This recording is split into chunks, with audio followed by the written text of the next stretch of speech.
Hi, I'm Christine Waltermeyer, and today I want to show you how to make a delicious fall recipe. It's roasted potatoes and asparagus. All right, so we have simple ingredients. We're using some good quality oil. You could use avocado oil, which is a nice high heat oil for roasting the potatoes. Or you can use good old-fashioned olive oil. That's what I'm going to use today. Later, we're going to be glazing with a little bit of a balsamic glaze. I always love adding something like this. It just adds a nice burst of intense flavor and a little sweetness to the dish. We're going to be using some good quality Celtic salt and some freshly cracked black pepper. Of course, we have our potatoes, and you can see that I've been taking out the little eyes. They always say to remove the eyes on the potatoes. So all those little spots like that, you want to take those out on the potatoes. Otherwise, we're not going to peel them because the red potatoes have nice flavor and they're organic, so I like to keep the skin on. It looks pretty. And then of course, we also have some asparagus. And these, I'm going to show you how to remove the ends of the asparagus. It's very simple. These are the asparagus that already have the ends removed. Basically, the idea is you want to see where the asparagus snaps. And wherever that is, that 2 or 3 inches is going to be more woody and bitter, and you want to remove that. So we're going to cut all of them, cut about 2 or 3 inches off all of the asparagus.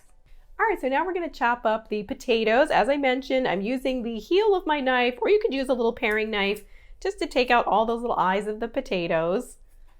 And then once we do that, we're going to take each potato, just trim off any bad spots. You know, these are organic. Sometimes with organic vegetables, the beauty of them not being sprayed with chemicals and whatnot is that sometimes they have bad spots. So I'd rather have organic veggies and cut off the bad spots. I don't know about you. And what I'm going to do is cut each of these potatoes into more like bite-sized pieces. So just making these a little bit smaller, but not too small. We don't want to dice these like for potato salad or something, but so roughly that size. And then I'm going to spread them out on a baking sheet. You kind of want to have everything a uniform size. And as you can see, I'm not totally uniform here. Okay, little rough spots like that, we'll just discard those.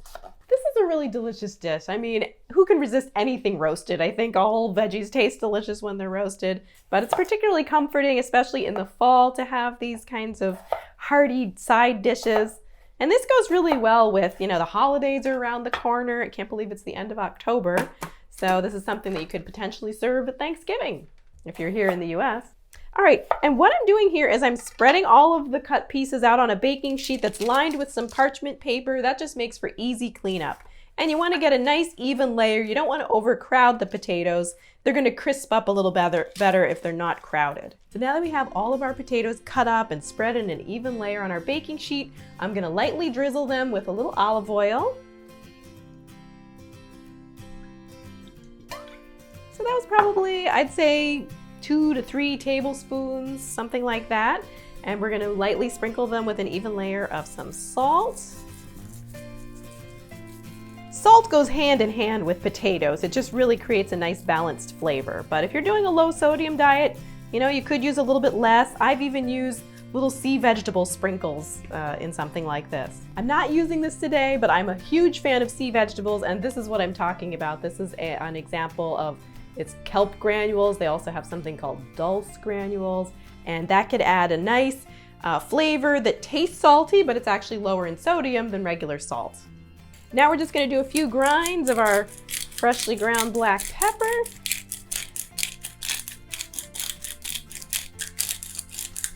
And of course, you can do other flavor additions. You can add a little bit of onion powder or garlic powder, fresh chopped garlic. I'm just kind of doing the basic ingredients here, but sometimes that can be fun to add those other flavorful ingredients.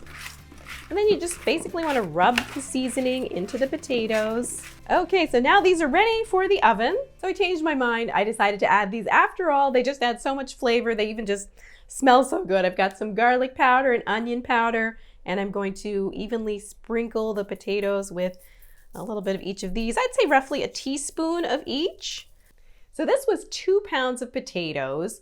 It was a teaspoon each of both the onion powder and the garlic powder. It was a few grinds of our black pepper, and it was 2 to 3 tablespoons of olive oil. I'd say I sprinkled it with maybe 1 teaspoon of sea salt, or you could use less. And we have 2 bunches of asparagus. How many will this serve? I would say that this serves about 6 to 8 people. So if you're just a smaller family, you could cut it in half.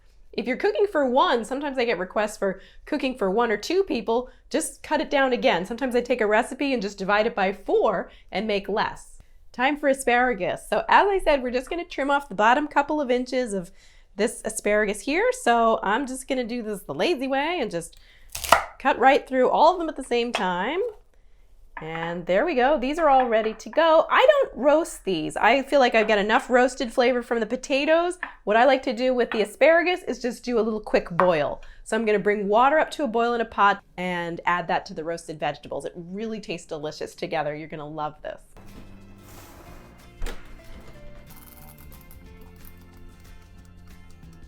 Now that the water's boiling, we're gonna go ahead and add our asparagus. We're going to cover it. You can always add a little pinch of salt if you want. That helps to preserve the color.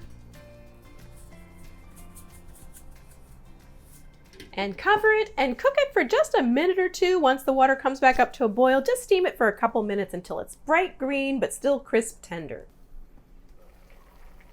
Again, we're just going for that nice bright color.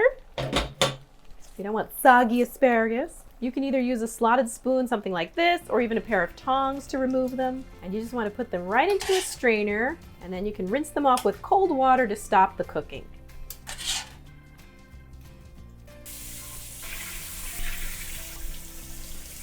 So now just let these cool down. Even though we rinse them with cold water, let them cool down for a couple minutes in the strainer so that all that water can come off of them. So midway through roasting, you can turn the potatoes just to make sure you're getting a nice even roast on all sides. So now we're going to season our cooked asparagus with a little bit of olive oil. You know me and my little bits of olive oil. I'm somewhat generous. Our sea salt.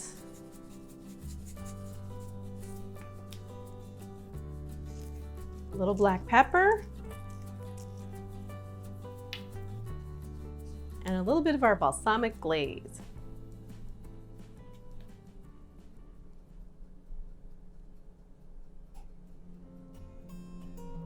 All right, so these are perfectly crisped up and delicious. The only way we can possibly make them more delicious is by adding our balsamic glaze, so here we go.